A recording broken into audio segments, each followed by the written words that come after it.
Hello, once again here, this is Eddie G with another video. As promised, I did a video recording a song phrase on the Nautilus, and also I did the same song on the Phantom. If you haven't watched those videos, please go and do it. And I'm trying to compare the differences in how to do the main differences between the Nautilus, the Phantom O, and the MODX.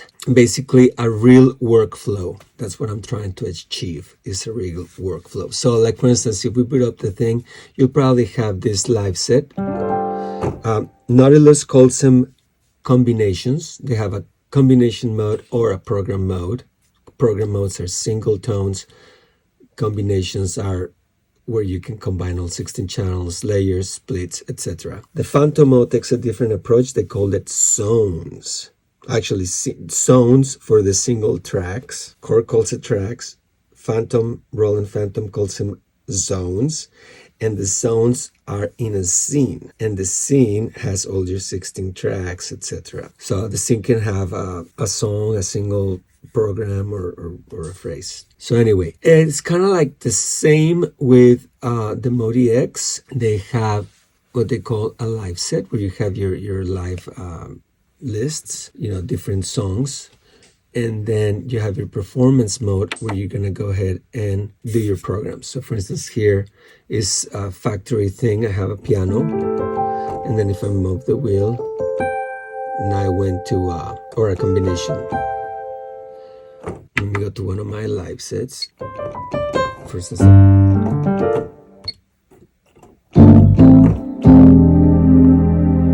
so I have strings here, my bass, electric piano here, and some drums and a brass. So I can go like in the brass.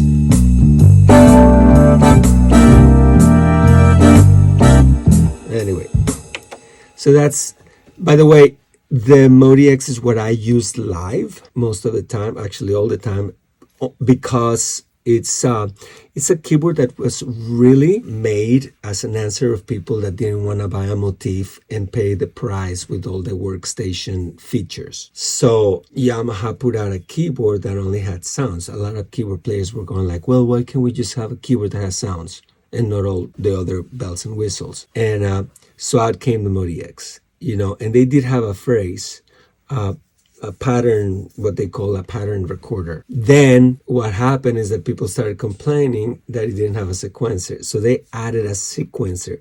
So the sequencer was added afterwards. So it's kind of clunky. All right, so now no matter where you are, let's start. No matter where you are in the MODX, whether in live set, performance, or whatever you are, what you're going to have to do is go to a category search, which there's a button right there.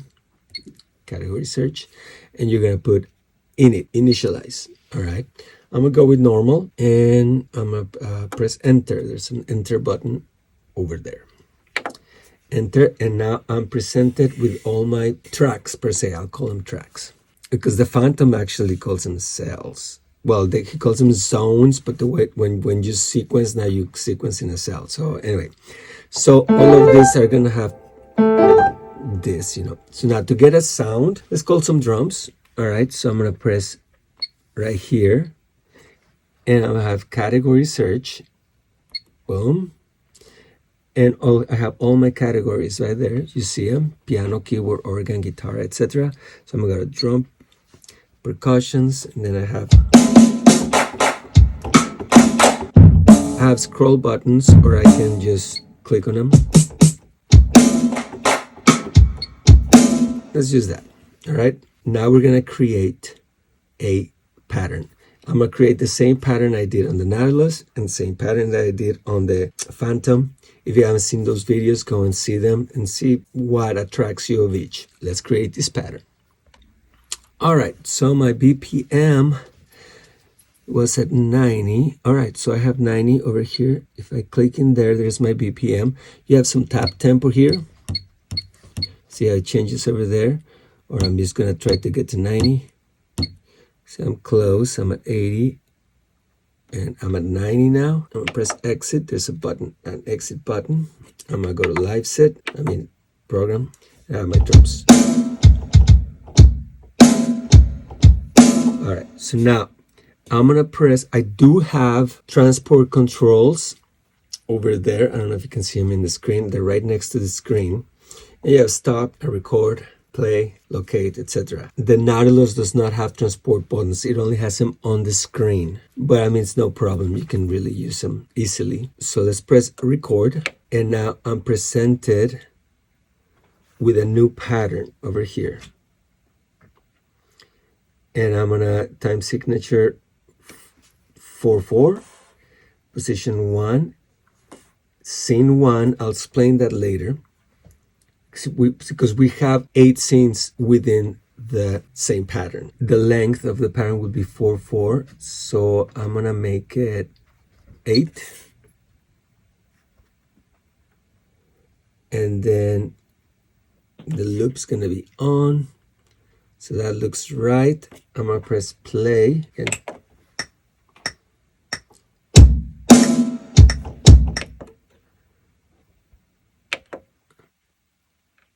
I want to see where's my quantize. My quantize is off, so I'm going to put it at 16th notes right here. And I can close this window right here.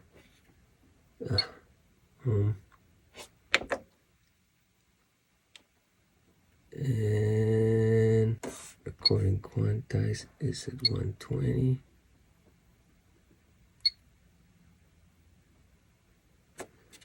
See, this is where it gets confusing now, because since I lost my place, I ended up in a different window. And that's very frustrating about this keyboard. Now I'm somehow in the ARP, and I shouldn't be, and I was in a phrase, and that's where I wanted to be, in a phrase. Let's see right there, new song 13.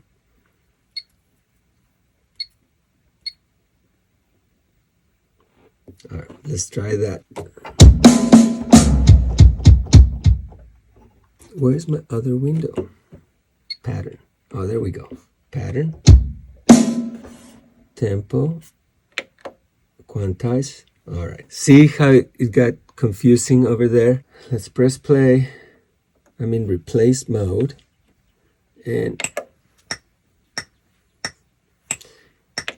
I want to change this to 4.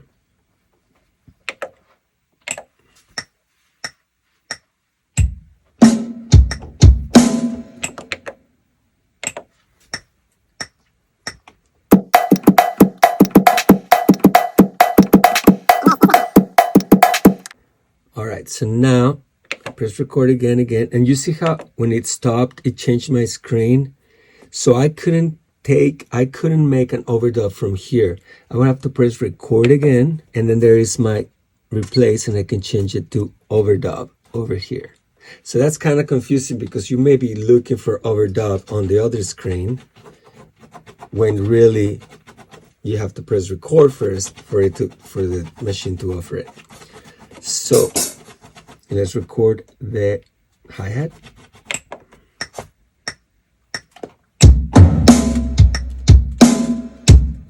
I made a huge mistake there. Now, if I replace that, I'm gonna have to erase the whole thing. So I'm not gonna do that. I'm just gonna leave it there and see if I can take it off later on editing.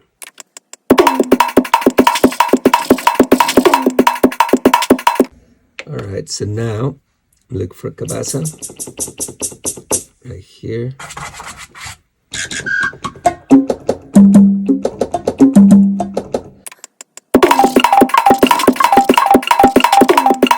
Let's do it again.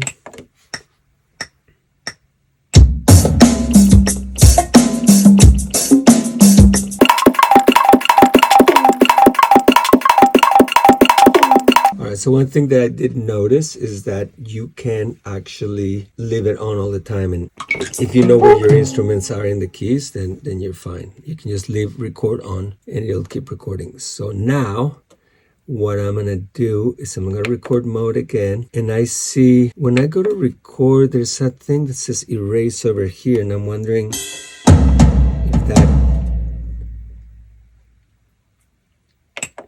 it says erase. Press key to hold shift and key to erase. So I'm gonna hold shift and I'm holding that tone down. Maybe it's this note. Maybe I'm playing the wrong note. Let's find out.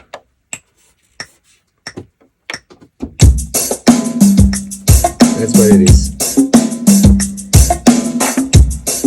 All right, so you make a mistake, you can go back and erase it. There's no really a piano roll that I can see anywhere, but at least now this is fixed. All right, so now from here we can go and add a bass. So we press plus, we look for a bass.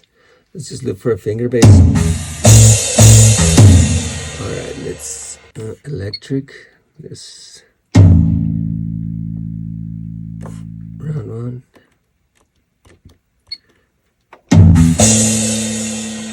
So this is another thing that's kind of weird because now I have to exit here, come over here, and turn control off so it's not layered. Now if I go like this, so it's weird because whatever is off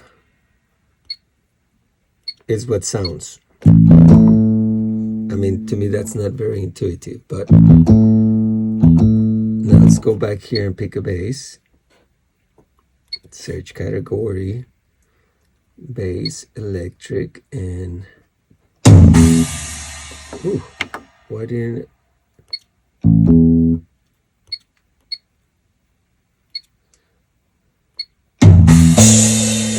See how frustrating that is? Okay, so we're just gonna have to keep that bass even though we may not like it.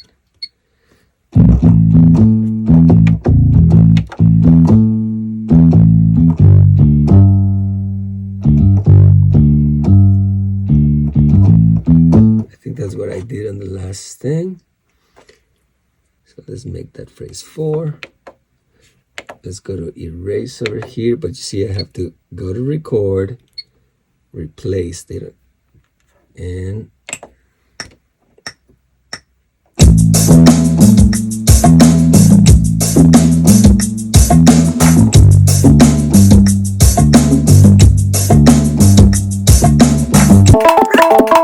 now let's add piano.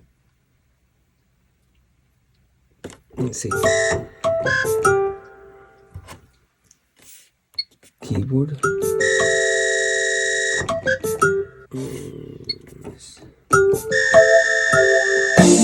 do that.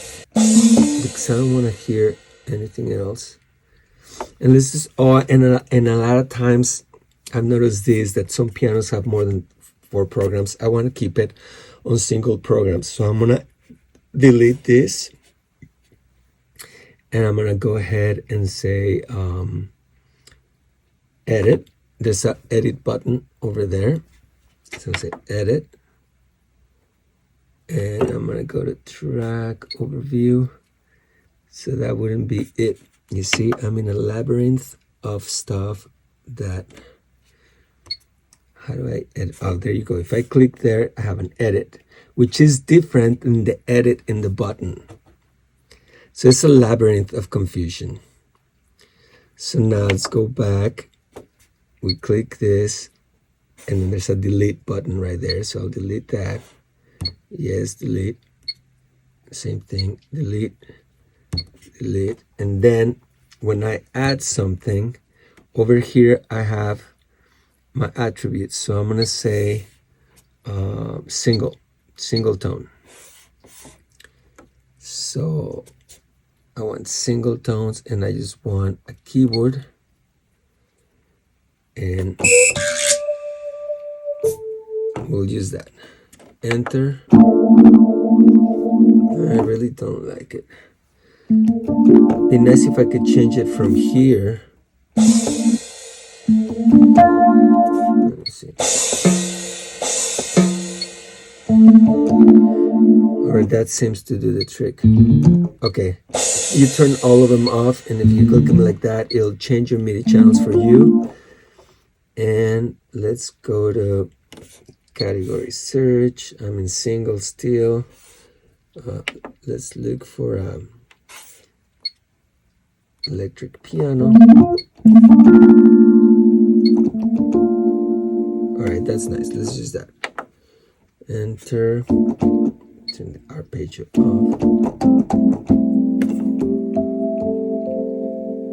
All right, so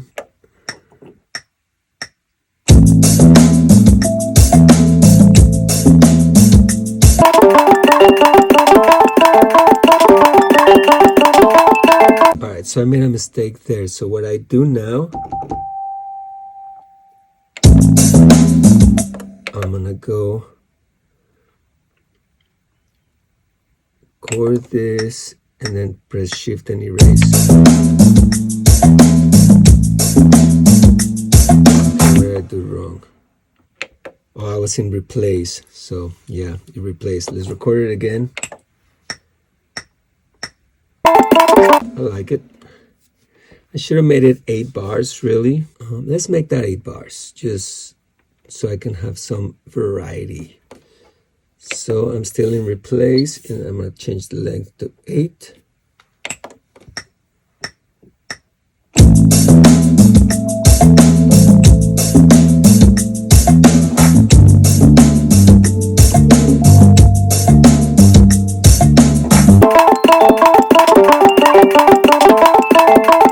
So now let's add a piano over here.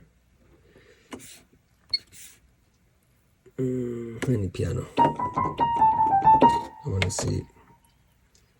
Let's play it.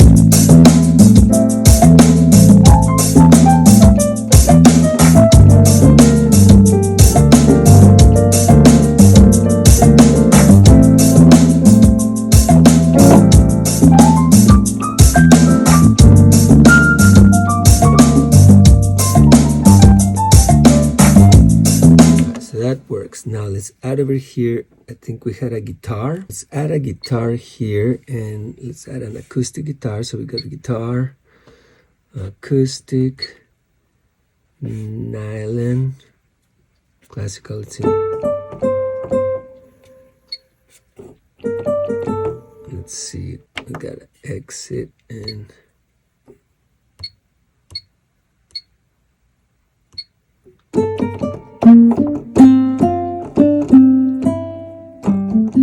oh, it's a nice guitar.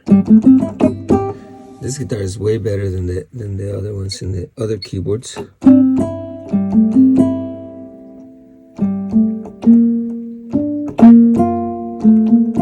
I think that's what I did on the last song. So let's do that at 4 bars and.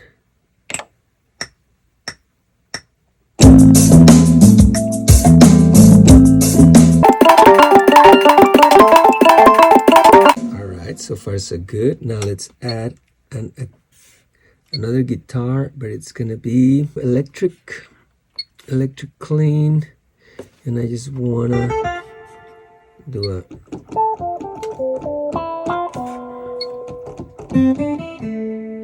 oh, I don't like that, too many effects.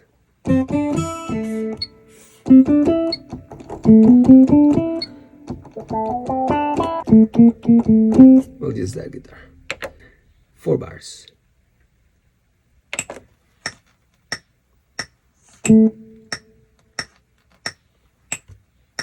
Where's my other stuff? Okay, that's another frustrating thing, by the way, on the sequencer. If you notice, I don't have anything anymore, right? You know why? Because this, for some reason, changed to new pattern 30, and I was in new pattern 29. 29.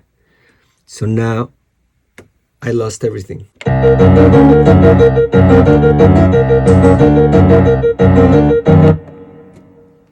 And that is so frustrating.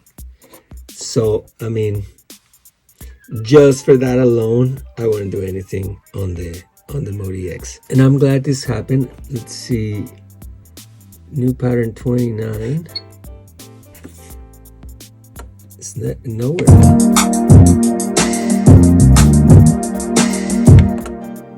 let's see. No, I don't think I can recall it. I'm gonna go exit, performance. My performance is gone. My live set's gone.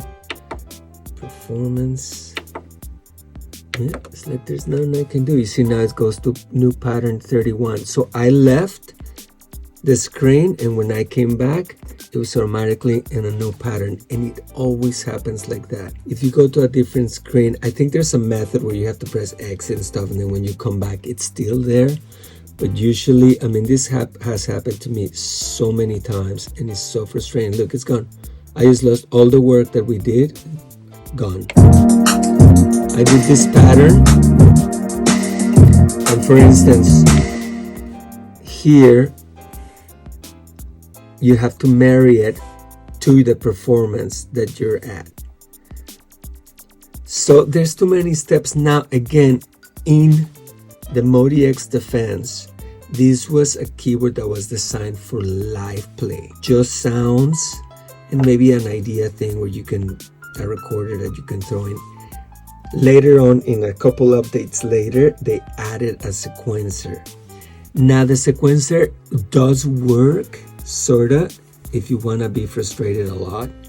I have other videos on how to do it, and you guys can watch those. They're in the channel, and I have some hacks with samples and stuff like that. Would I recommend this keyboard for sequencing? No, in my other videos I show how to do it. I sort of showed you how to do it on this one, and I'm glad that it actually didn't work, because you can see how frustrating it can be sequencing in this keyboard. I found the Nautilus amazing to do a full production. Like for instance, you can have 16 MIDI tracks and 16 audio tracks. So I mean, you want to connect a microphone to play sax or to sing or a guitar or whatever you want to do. You have 16 audio tracks right there, besides all your 16 MIDI tracks. And then you can just bounce that to either export the separate tracks or bounce them to a stereo file. In the Phantom, you have a similar thing. It's a little more complicated to do audio because it does have a sampler, but it doesn't have the audio recorder. So what you do is you sample to a pad, and then you assign that pad to the scene. So remember, scenes in the Phantom have zones. The zones are the separate tracks or MIDI channels. So you would send the pad, and it's not just a single pad. You send the entire pad, all 16 of them, so you can play them on the note. So theoretically, you can sing into the pad and then sequence that. If you're gonna do productions that are like, you wanna do the whole production on your keyboard without a DAW, I think the Nautilus is the way to go. If you are into just doing loops and stuff like that, and an occasional sample, and maybe even singing and stuff, the Roland Phantom is so intuitive, is so good to sequencing. It's like, seriously, you sequence that like a breeze. Very much like live, Ableton Live.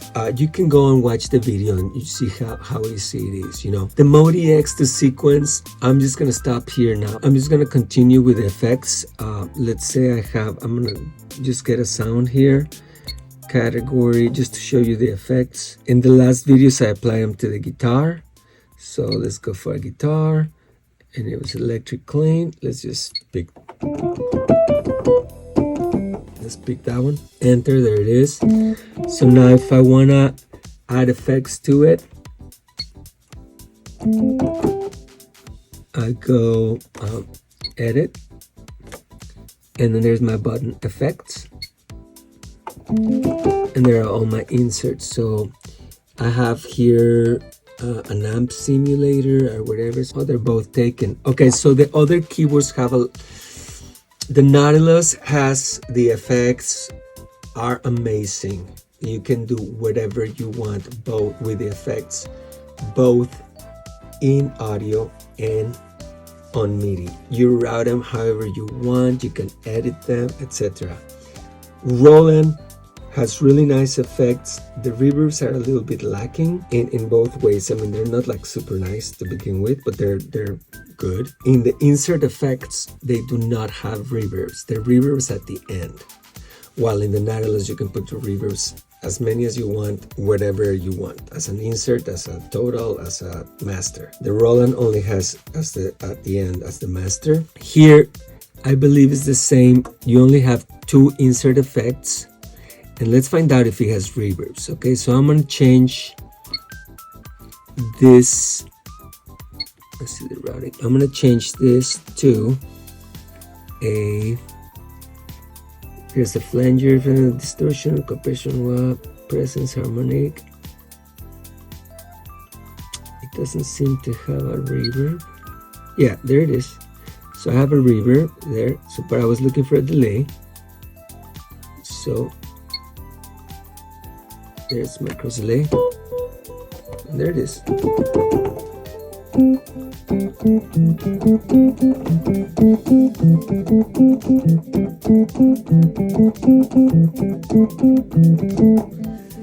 And now another thing, so adding reverb and delays and everything, the effects on the MODX are really, really nice. Then let's assume that we have more tracks here. I'll just add whatever, enter, and whatever, enter. Over here is mixing, and there's your mixer. And of course you have your master effects, sends, your mutes, and your pan, and your volumes.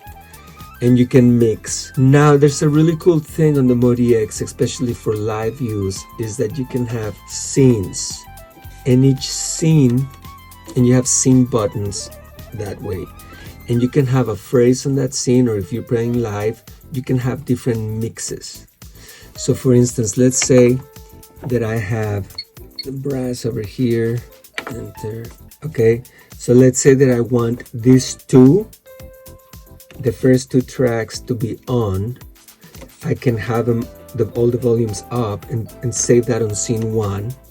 And then let's say that scene 2 I want everything on. I can save that in scene 2. And let's say that in scene 3 I only have the last one, or just the brass. Then I can save that in scene 3, and all I have to do is press a button and it'll change the mixing for me. That goes for pans, effects, everything. You can save scenes just like in a digital mixer. So that's a very nice feature. And then it brings us to the last thing. In the last video on the other things, I added a vocal to all the tracks. Well, the MODX cannot do that. You cannot record audio at all. You can connect a mic, and again, it was designed to be a live thing. So you can connect a mic or a drum machine or whatever you want in the inputs. It does have audio inputs, but you cannot record audio. It does not sample. You can import a sample through that USB thumb drive, and I've done it, and there are videos on my channel that shows you how to do it. And also videos in my channel, I brought in a drum sample of a real drummer, and I mean, I show you all that on the other videos, but right now this is just a comparison of the sequencers and the workflow. I bought the other keyboards because I was very frustrated with the sequencer in the MODX. It needs to be revised. It needs, very frequently. It'll change your pattern, and you lose all your work unless you keep saving it. And it's just a frustrating sequencer.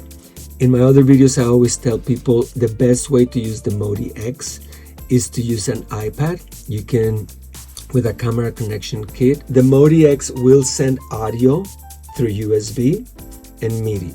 So you can connect your MODX to an iPad with a camera connection kit and use Cubases. And Cubases is like Cubase, but the version of the iPad. It's a great program. And I actually recorded an entire album with the MODX using Cubase, and that's an album called Funky Grooves and All That Jazz. You can listen to it here on YouTube or on Spotify or Apple Music. I'll put a link on the description so you can see how beautiful the MODX can sound. I have made samples in my productions. I use Omnisphere and I use Moog and stuff like that. And what I've done is I've sampled this and brought it into the MODX and saved it as like for instance, this is a Moog.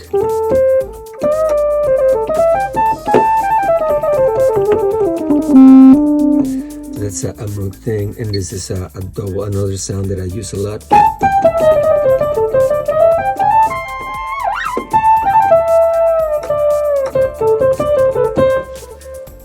Let's see, what's another sound I use that I hear?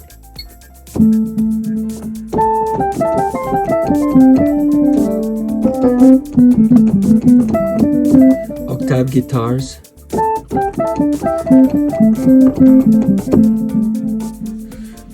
Anyway, there are certain sounds that I couldn't really reproduce in this keyboard, so I just imported the sample.